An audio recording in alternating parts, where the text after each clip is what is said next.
And coming to the sari design, ఇండియాలో కోల్కతాలో కాంతా work famous. Hand embroidery ఇవన్నీ వాళ్ళు బాగా చేస్తారు.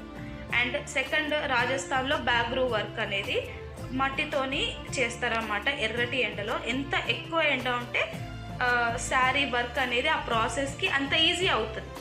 సో క్లైమేట్కి తగ్గట్టుగా వాళ్ళకి అది సెట్ అవుతుంది ఆ వర్క్ అనేది.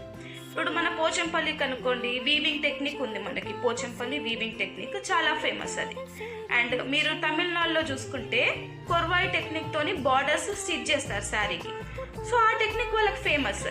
సో ఇట్లా రకరకాల ప్రాంతాలు, రకరకాల ఆర్ట్స్, రకరకాలుగా కొన్ని వందల మంది కుటుంబాలు ఒక చీర మీద పనిచేసే ఆచారం అనేది మన దేశంలోనే ఉంది. డేస్ మారుతున్న కొద్దీ ఎక్కడ మర్చిపోతారో అని చెప్పేసి శారీ రూపంలో ఇచ్చి దాన్ని గుర్తు చేసి నెక్స్ట్ జనరేషన్ వాళ్ళకి ఇస్తారు. అండ్ ఈ ప్రాసెస్లో శారీ తప్పితే మిగతా ఏవి ఇస్తారు? ఏదైనా వస్తువు ఇస్తే మర్చిపోతారు. అదే శారీ అనుకోండి, ఏదైనా అకేషన్ కట్టుకుంటారు.